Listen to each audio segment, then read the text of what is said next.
छात्रों, आज इस वीडियो में कक्षा 11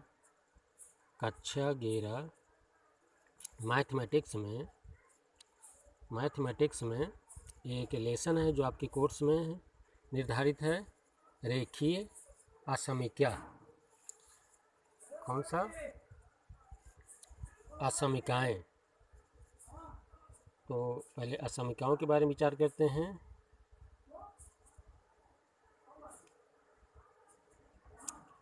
आपने हाई स्कूल कक्षा 8 से लगा करके हाई स्कूल तक आपने पढ़ा है समीकरण। समीकरण आप जानते हो कि समीकरण में दोनों पक्ष बराबर होते हैं, लेफ्ट साइड और इक्वल टू राइट साइड। समीकरणों में ये बराबर के चिन्ह लगा रहता है और एक विशेष मान पर संतुष्ट होते हैं इस पर। और समीकरण आपका चर और एक फंक्शन से मिलकर बना होता है। एक वेरिएबल्स होगा, दूसरा उस पर डिपेंड करेगा, वो आपका फंक्शन होगा। तो समीकरण जैसे आपका y = 2x + 3 है, आप ये समीकरण है। y = 2x + 3 ये आपका समीकरण है, क्योंकि एक राशि चर है और इसमें फलन होगा, ये वेरिएबल्स होगी, इसका मान चलता है और ये डिपेंड करेगा इस वेरिएबल पर। समीकरण होगा और समीकरण निर्धारित होगा आपके बराबर के चिन्ह से। अब हम विचार करते हैं समीकरण होती क्या हैं।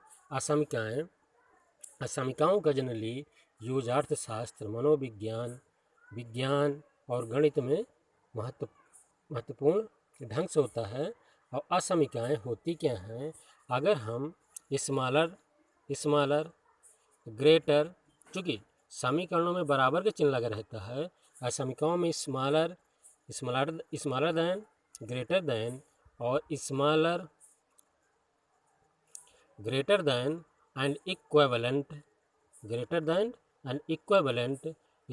दैन एंड इक्विवेलेंट के चिन्ह लगे हों, वो रेखीय असमीकरण होंगी। क्या होंगी? रेखीय असमीकरण। अगर ये चिन्ह लगे हों किन्हीं समीकरणों में, 4 चिन्ह, तो वो रेखीय असमीकरण होंगी। इसका यूजेज आपका किसी समीकरण को हल करने में, एक राशि का हो या 2 चर राशियों का हो, उसको आप हल करेंगे। आज हम इन्हीं असमीकरणों के बारे में अध्ययन करते हैं। और माना कि 2 चर राशि का एक समीकरण है, एक उदाहरण आप सवाल लगाएंगे। देखिए समीकरणों के हम 2 सवाल बता रहे हैं। 2 सवाल से आपकी पूरी एक्सरसाइज आप समझ में आ जाएगी। आप एक्सरसाइज लगाएंगे। देखिए उदाहरण पहला आपका 3x और +2y और स्मॉलर दैन एंड इक्विवेलेंट। इस चिन्ह को देखें, स्मॉलर दैन एंड इक्विवेलेंट।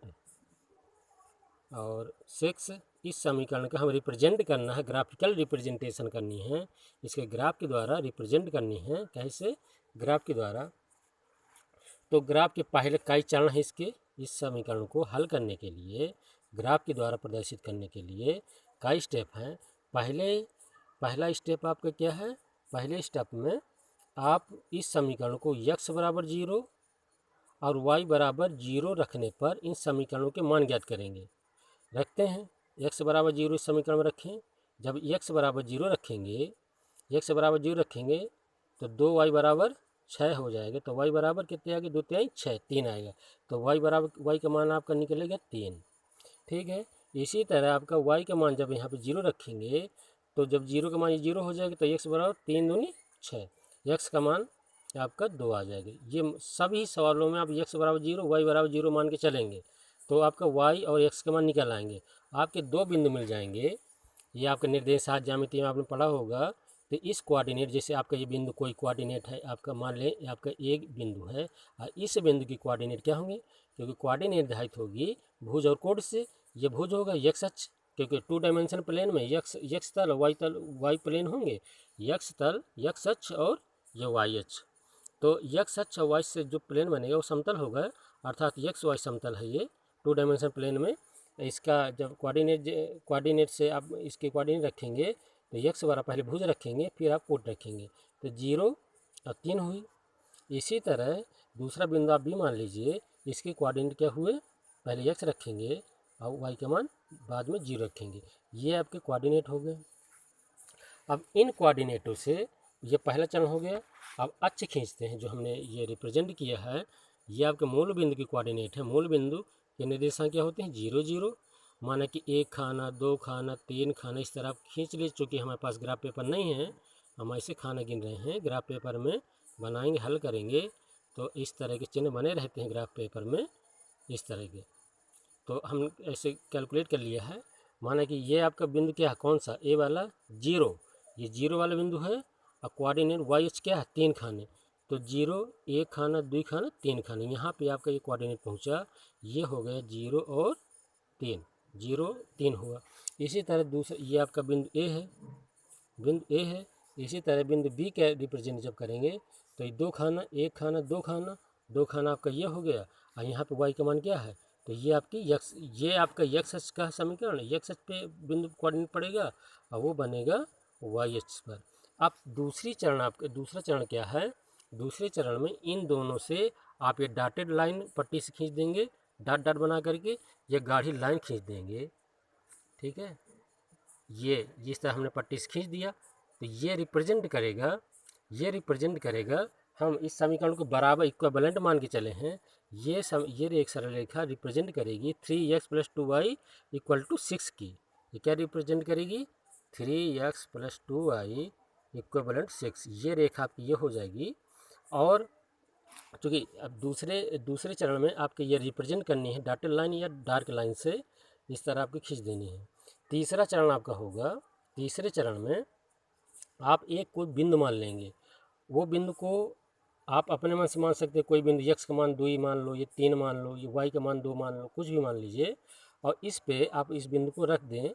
अगर उस बिंदु से इस रेखा ये समीकरण संतुष्ट होता है तो वो बिंदु आप उसको डार कर देंगे। देखिए हम एक बिंदु मान लें। जनरली आप मान लीजिए मूल बिंदु से ही सब समीकरणों को रखेंगे। रख दीजिए मूल बिंदु की कोऑर्डिनेट होता है 0 और 0। ये 0 0 पर रखते हैं। ये समीकरण संतुष्ट होता है कि नहीं? अगर ये मूल बिंदु की कोऑर्डिनेट ये समीकरण संतुष्ट हो रहा है, अच्छा रख के देखते हैं। वह 0 0 जब रखेंगे तो यस का मान हो जाएगा 0, इसी तरह वाई का मान हो जाएगा 0। और ये स्मॉलर देन या इक्विवेलेंट 6 है। जब 0 0 पॉजिटिव करेंगे तो ये प्लस इक्विवेलेंट 6। क्या ये बात सत्य है हमारी? ये बात सत्य है? क्या सत्य है? अगर सत्य है तो वो मूल बिंदु उस और ये रेखा पे उसके हल होंगे। इस समीकरण का हम हल निकाल रहे हैं। क्या निकाल रहे हैं? हल। इस समीकरण के हल क्या हैं?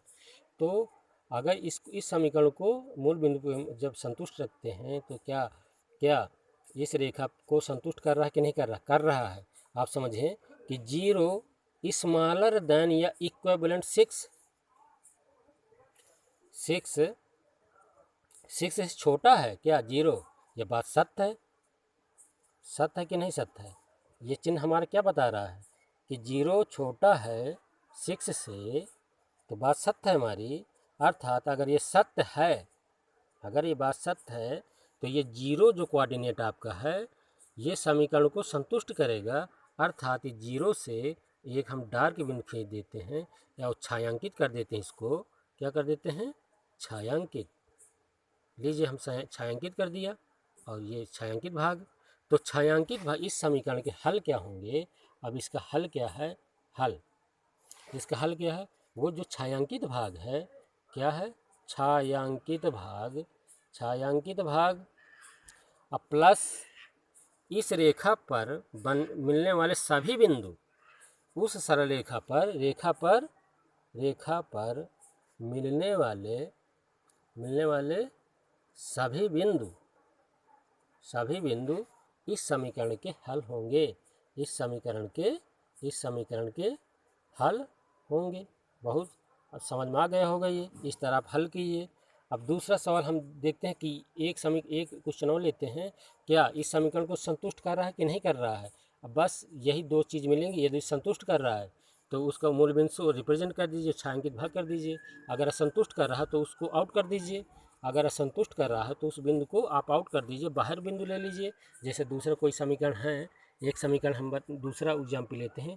मात्र इस एक्सरसाइज में दो ही प्रकार के सवाल मिलेंगे, एक तो असंतुष्ट करने वाला और दूसरा असंतुष्ट करने वाला। जैसे आपका ये ग्रेटर देन का चिन्ह है, ग्रेटर देन एक। अब इस पे विचार करते हैं। सेम इसी तरह x बराबर 0 और y बराबर 0 रखते हैं।